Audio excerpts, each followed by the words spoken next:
Kababayan LA Today. Special dahil special po ang ating mga bisita. Greatest hit makers of the Philippines, Marco Season, Haji Alejandro, and Mr. Ray Valera. And also, bukas ang aming mga linya ng telepono upang kayo ay makatawag. Our first caller of the day will actually receive a free money remittance service from Zoom.com. And our winner is Noemi. Magandang hapon sa iyo, Noemi. Magandang hapon naman. Hi, congratulations! Thank you. Ayan, at hindi ka lang merong free service from Zoom.com, makakausap mo rin ang ating mga hitmakers. Sinong gusto mong tanungin, kausapin? Magandang hapon naman. Who do you want to talk to? Are you there? Yeah. Yes, who do you want to talk to? Silang tatlo. May tatanong ako sa kanilang tatlo. Okay. Hanggang kailan kayo dito mag-stay sa States? Ayan, bala kayong sundan. This is our last concert, yung Saturday. Tapos nung Sunday, uwi na kami actually. We've been touring already for the past month. So that's, maaga kami mag-uwi. What about you? Ako naman, medyo may iwan pa ako. Meron kasing show pa ako na side show sa Bay Area. Racketeer. Kung tinatanong niyo naman, ba't ako lang? Kasi ako lang naman kasi sikat sa grupong to eh. Kaya ikaw na may extra show. Ganun ba? O ikaw pinakamatindi ang pangangailangan? Maaari rin pinakamura budget. Pinakamura. At ang itinerary mo, Marco? Ako, pauwi rin ako kasi meron kaming show. Yung grupo may show doon. Tapos group, oo. meron din akong concert doon. Kaya makikisabay na lang ako kasi mahirap. Malungkot mag-isa. Ayan, ang mga kasabay. Pag-usapan natin yan mga mamaya, yung mga lungkot nyo, yung mga nakaka-homesick.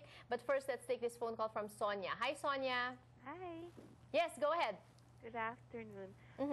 Gusto ko lang silang tanongin. I think you should speak a little louder or maybe the audio guy can put up our audio a little bit because we can't hear. Oh, okay. Gusto ko lang tanongin sila kung may plano silang manirahan dito or they just wanna have a tour only.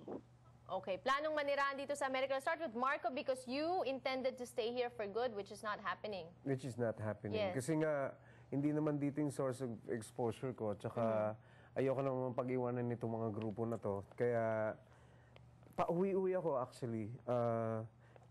Immigrant ako, pero lagi ako nasa Pilipinas. Ayun. Ako, Okay. nasubukan ko ng manirahan dito for 5 years, in 87 to 92. Weren't you in Arizona or here? No, here. LA Here. talaga. Even put up my own restaurant and lounge along Melrose. Wow, Under carries my name.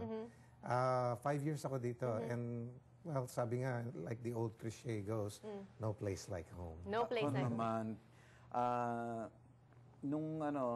nung nabalitaan ko na si Willie Revilla may balak mag-vice president ni Manny Villar, naisip-sip ko na petition na lang ako sa inyo. Magpapa-adapt ka na lang No, sa amin.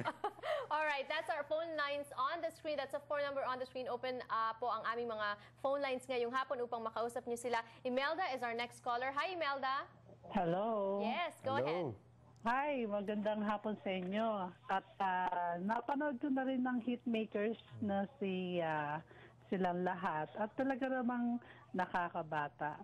Nakakabata. Sino po ang pinaka-paborito niyo sa kanilang 5? Actually, lahat sila eh. Kaya lang nibago lang ako ng tingin kay Ray Valera. Mas bagay pala sa kanya ang maigsi ang buhok para bumata ng 10 years. Yung nagbago. Oo nga. Sanay na ako kasi nagsasawa na ako kung palagi na pagkakamalang terorista sa airport eh. Okay lang yun. Basta maraming pera. Ayun. Alright. Thank you so much. Yung mga pag-travel, we were talking about that earlier. Meron ba kayong paboritong lugar na pinupuntahan talaga? Mga stops nyo? Because I know, itong concert na to, pumupunta sa Europe, Australia, everywhere. Hiwalay-hiwalay actually yun. Kung minsan, kukuha kami ng US and Canada at times, no? Tapos bumabalik kami. Pero yung completely separate yung Australian tour. Tsaka sometimes the Middle East. Ganun. But it Sa always... Europe, we've never done a show together. Usually solo-solo yan. But it always falls on the summer season. Dito sa US. Country. Usually. And yun nga, marami ka, actually, paborito na, magaganda places sa bawat sa isang lugar. Hindi mo masabi na meron ka talagang paboritong isa lang. Dapat Kasi may favorite kanya-kanyang yung forte. LA. Eh. Ako may paborito akong lugar. Sige nga, ano? Yung Ross. Rosa. Ako naman, Okay, mamaya, Siguro sa malapit akin, lang yan. Signature model ng Rosto eh. California siguro pagdating dito kasi umiikot kami gano'n. Pagkapabalik na kami, naggaling kaming New Jersey. Pero pagbalik dito parang iba yung pakiramdam, parang mas komportable, mas kaysa yung pupunta kami ng East Coast. Kasi I mas- don't know why, pero yun ang mas ano sa akin. Kasi mas maraming Pinoy. Mas maraming Pinoy siguro, mas kabisado ko pati yung Ayan. place. Mamaya po ay mapapalitan na sila Marco. Papasok na po si Mr. Rico Puno at si Dr. Nonoy Zuniga. But before that, our last caller for this block. Hello and welcome sa'yo. Are you there? Yes. Yes, Yeah. go ahead.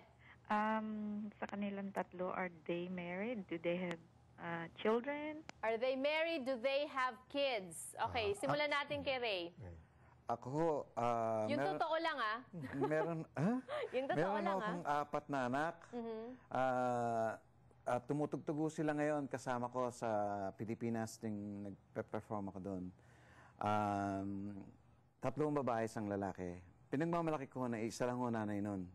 Hindi ko kamukha ng mga kasama ko na bahala na sila na mag-explain. Aray, laglaga na to. Okay, go. Ako single parent ako ngayon. I have 4 kids. Si Rachel, ang eldest ko.